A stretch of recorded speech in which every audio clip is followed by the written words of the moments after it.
আসলে আমরা ভারতীয় জনতা পার্টি যারা করি আমরা খোলা মাঠে খেলতেই ভালোবাসি। আমরা খোলা মাঠে খেলতে ভালোবাসি। নির্বাচন এসে গেছে, গরম হচ্ছে হাওয়া, আমরাও নানা প্রতিকূল পরিস্থিতির মধ্য দিয়ে এগিয়ে চলেছি। আমরা যে রাজ্যে বাস করি, এই যে রাজ্য, এই রাজ্য আসলে ন্যায়ের রাজ্য। দেখুন, আমি একজন শিক্ষক।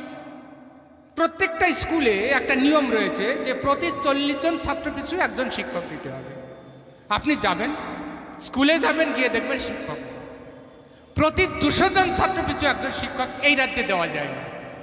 তারপর আর একটা ব্যাপার রয়েছে, 1000 টাকার লক্ষ্মীর ভাণ্ডার, 1200 টাকার লক্ষ্মীর ভাণ্ডার আপনাদেরকে স্তব্ধ করে দিয়েছে। প্রতিবাদের ভাষা নেই।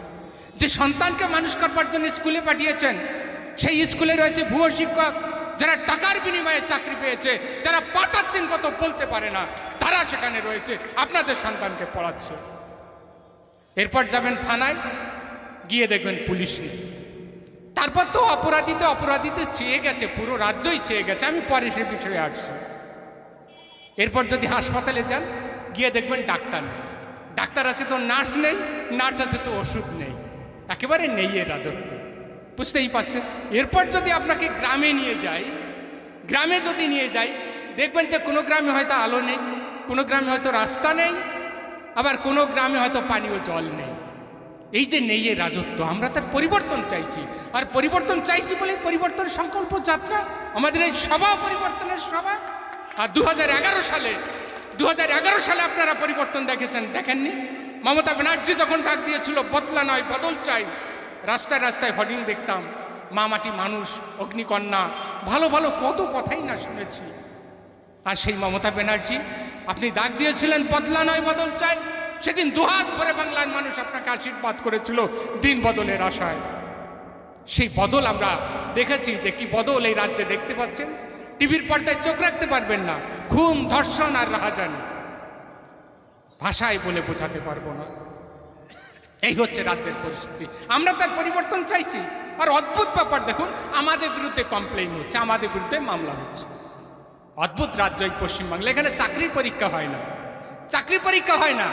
আর যদিও বা পরীক্ষা হয়, দেখবেন প্রশ্ন লিক হয়ে গেছে, প্রশ্ন লিক হয়ে গেছে। তারপর পরীক্ষা হয় তো রেজাল্ট বেরোয় না, রেজাল্ট বেরোয় তো তালিকা হয় না, তালিকা হয়তো চাকরি হয় না, চাকরি হয়তো বেতন হয় না, বেতন হয়তো ইনক্রিমেন্ট হয় না, তারপর দিয়ে বাকি থাকে। আর আমরা যখন দিয়ে চাইতে যাই, পুলিশের লাঠি পেটা খেতে হয়। শুধু লাঠি পেটা না, রীতিমতন দিদিমণির মুখ ঝামটা খেতে হয়। কুকুর বিড়ালের সঙ্গে তুলনা করে, ন্যূনতম সম্মানটুকু দেন না। আরে ভাই, টাকা নেই, টাকা দেবেন না। মান সম্মান দিতে তোর পয়সা কুড়ি লাগে না, সেই মান সম্মান পর্যন্ত দেন না। কুকুর বিড়ালের সঙ্গে তুলনা করে, বলে গেই গই করবেন না, মেয়েও করবেন না। এই হচ্ছে রাজ্যের পরিস্থিতি। এবার আপনাদের আমি একটা প্রশ্ন করি, আপনার সন্তানকে আপনি কোথায় পাঠাবেন কাজ করতে? কোথায় কাজ করতে পাঠাবেন? এই যে কলকাতায় হুগলি নদী, তার তীরবর্তী অঞ্চলে কত শিল্পই না ছিল, তাই না ভাই? শোনেন, হুগলি নদীর তীরবর্তী অঞ্চলে একসময় বস্ত্র শিল্প, পাট শিল্প ছেয়ে গেছিল। বামপন্থী আমলে সর্বহারার অধিকার প্রতিষ্ঠার নামে তারা ওই কারখানায় গিয়ে বলেছে, মালিকের কালো হাত ভেঙে দাও, গুড়িয়ে দাও, মালিকের কালো হাত ভেঙে দাও, গুড়িয়ে দাও। শিল্প কারখানা তিলে তিলে ধ্বংস হয়ে গেছে। এটা ছিল ট্রেন্ড। আর এই তৃণমূল কংগ্রেসের আমলে সেটা হয়ে গেছে ট্র্যাডিশন। বাড়িতে বসে থাকুন, শিল্প কলকারখানা সব ধ্বংস হয়ে গেছে। এই তো রাজ্যের পরিস্থিতি। আমরা কি চাইছি জানেন? দেখুন, আগের যে নির্বাচনটা হয়ে গেছে 21 সালে, আমরা সবার ডাক দিয়েছিলাম যে এই পশ্চিমবাংলার বুকে বিজেপি শাসিত একটা রাজ্য হোক। কারণ আমার সন্তান যখন পরিযায়ী হয়, তখন কোথায় যাচ্ছে? যাচ্ছে রাজস্থানে, কোথায় যাচ্ছে? মহারাষ্ট্রে যাচ্ছে, কোথায় যাচ্ছে? গুজরাটে যাচ্ছে। সে গুজরাটে কোন সরকার রয়েছে? বিজেপি সরকার রয়েছে। আমরাও চেয়েছিলাম যে এই বাংলায় তাতে একটা বিজেপি সরকার প্রতিষ্ঠিত হয়, তার জন্য আমরা তেড়ে ফুড়ে লেগেছিলাম। এবার আমাদের কিন্তু শেষ সুযোগ, 2026 সাল। শুধু শিল্প কলকারখানা আর বেকারত্বের বিষয় নয়, এর সঙ্গে আমরা যারা ওপার বাংলা থেকে উদ্বাস্তু হয়ে এসেছি, আমাদের একটা অধিকারের প্রশ্নের সঙ্গে জড়িয়ে রয়েছে। সুতরাং আমার ছেলেকে আমি পরিযায়ী হতে দেব না, আমার ছেলেকে গুজরাটে পাঠাবো না, আমার ছেলেকে মহারাষ্ট্রে পাঠাবো না, আমার ছেলেকে কেরালায় পাঠাবো না, বেঙ্গালোরে পাঠাবো না। আমার ছেলে পশ্চিম বাংলায় চাকরি করবে, আর সেটা সম্ভব যদি বিজেপি সরকার আমরা এখানে প্রতিষ্ঠা করতে পারি। বিনম্র চিত্তে আপনাদের কাছে আহ্বান করছি, এই শব্দযন্ত্রের মাধ্যমে যারা আমার কথা শুনতে পাচ্ছেন, দেখুন মানসিকতার বদল আনুন, মানসিকতার বদল আনুন। যে মহিলা মা মাটি মানুষের দোহাই দিয়েছিল, যে মহিলাকে আমরা অগ্নিকন্যা বলেছি, সেই মহিলা আমাদেরকে প্রতারণা করেছে। আজ ঘরে ঘরে বেকারত্বের হাহাকার। সোনার বাংলা, আহারে সোনার বাংলা। এক সময় গর্ব করে বলতাম রবীন্দ্রনাথের বাংলা, বিবেকানন্দের বাংলা। আজ কোথায়? বাংলার বাইরে যাবেন, সবচেয়ে অনুন্নত রাজ্য ছিল বিহার। সেই বিহারকে আমরা বলতাম চোরের রাজ্য। আর যদি বিহারে যান, আপনি বাঙালি হয়ে মুখ দেখাতে পারবে না, বলে চোরের রাজত্ব থেকে হচ্ছে, চোরের রাজত্ব হচ্ছে। কোথাও শিল্প কলকারখানায় পশ্চিমবাংলার বুকে নেই। চাকরি বাকরি লুটে পুটে খেয়েছে দিদির ভাইপো আর ভাইরা। একসময় মমতা ব্যানার্জি বলতো যে বিজেপি নেতারা যদি দিল্লিতে কলকাতায় এসে বীজ পোতে, তাহলে আমরা বৃক্ষ হব। বৃক্ষ কি বৃক্ষ? আমরা বুঝতে পেরেছি এতদিনে। মমতা ব্যানার্জি যে বৃক্ষ হতে চেয়েছিল, সেই বৃক্ষ হচ্ছে বীজ বৃক্ষ। সেই বীজ বৃক্ষই বাংলার মা মাটি মানুষকে বিষিয়ে দিয়েছে, সোনার বাংলাকে ছারখার করে দিয়েছে।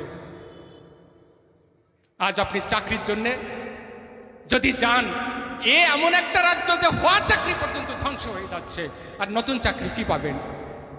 চাকরি বাকরি লুটে পুটে খেয়েছে দিদির ভাই ভাইপোরা। সরকারি অফিসে যাবেন, ঘুষ না দিলে আপনার ফাইলকে স্পর্শ করবে না।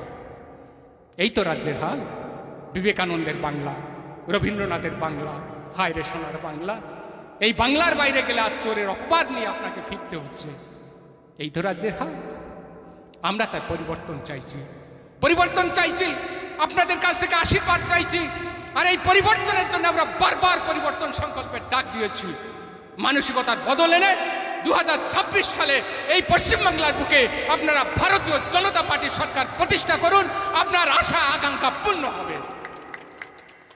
আপনাদের মনে প্রশ্ন জাগবে যে তৃণমূল কংগ্রেস তো লক্ষ্মীর ভান্ডার দেয়, আপনারা কি দেবেন? আপনারা কি দেবেন? আজ এই শব্দযন্ত্রের মাধ্যমে যারা শুনছেন, প্রত্যেককে বলছি, আমরা মোদি গ্যারান্টি বাদে কোনো গ্যারান্টি দিই না। যা বলি করে সেটা দেখাই। আমরা কি বলছি জানেন? অন্নপূর্ণা ভান্ডার, যেখানে 1200 টাকা দেয়, 1000 টাকা দেয়, আমরা 3000 টাকা করে দেবো বাংলার মায়েদের। বার্ধক্য ভাতা কত দেয়? 1000 টাকা দেয়। মোদির গ্যারান্টি, এখানে দাঁড়িয়ে বলছি, এই পশ্চিম বাংলার বুকে ভারতীয় জনতা পার্টির সরকার যদি প্রতিষ্ঠা হয়, যারা বার্ধক্য ভাতা পান 1000 টাকা নয়, প্রত্যেককে 3000 টাকা করে দেবে ভারতীয় জনতা পার্টির সরকার। যারা মতুয়ারা আছেন, মতুয়াদের উদ্দেশ্যে বলতে চাই, আপনাদের নিয়ে মমতা ব্যানার্জি রাজনীতির খেলা খেলছে। আমরা একমাত্র দল ভারতীয় জনতা পার্টি। আমরা প্রতিশ্রুতি দিচ্ছি, ভারতীয় জনতা পার্টির সরকার যদি এই পশ্চিম বাংলায় কায়েম হয়, প্রত্যেক মতুয়া দলপতি যে আছে তাকে 3000 টাকা করে দেওয়া হবে। আমরা কথা দিচ্ছি। এটা মোদি গ্যারান্টি। ইতিমধ্যে ওড়িশায় দেখেছেন, সেখানে 51,000 টাকা করে বছরে সুভদ্র যোজনায় দেওয়া হচ্ছে। মমতা ব্যানার্জি কয়েকদিন আগে দেখছেন ঠাকুরনগরে এসছে। আজকে আমাদের যে বিষয় নিয়ে মুখ্য আলো, কারা উৎপীড়িত?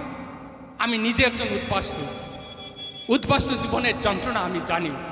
যিনি এসআইআরকে সমর্থন করেননি, জনসভায় দাঁড়িয়ে বলেছে যে এসআইআর কেউ এনিমেশন ফর্ম ফিল আপ করবে না, বলেননি।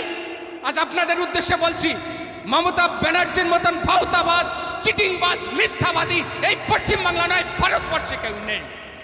বলেনি এসআইআর ফর্মে এনিমেশন ফর্ম কেউ ফিল আপ করবেন না, বলেনি। ভাইপো ফিল আপ করে নিয়েছে। যখন দেখছে পরিস্থিতি জটিল হবে, ভাইপো বিদেশে কেটে পড়েছে। আমরা ভারতীয় জনতা পার্টি, আমরা যেটা দিই সেটা মোদি গ্যারান্টি। যা বলি সেটা করে দেখাই। এসআইআর হবে। আপনি ঠাকুরনগরে এসছেন, সিআর বিরুদ্ধে কথা বলেছেন, এসআইআর বিরুদ্ধে কথা বলেছেন। এসআইআর কি? স্পেশাল ইন্টেনসিভ রিভিশন, যাকে আমরা এসআইআর বলেছি। আমরা পৃথিবীর সবচাইতে বৃহত্তম গণতান্ত্রিক দেশে বাস করি। তাহলে আমাদের দেশে যে ভোটার লিস্টটা রয়েছে, সেই ভোটার লিস্টটাকে একটু শুদ্ধ করা, বিশুদ্ধ করা আমাদের উচিত না, নয় কি? আপনাদের কাছে আমার প্রশ্ন, মোদী সরকার সেটাই চাইছে।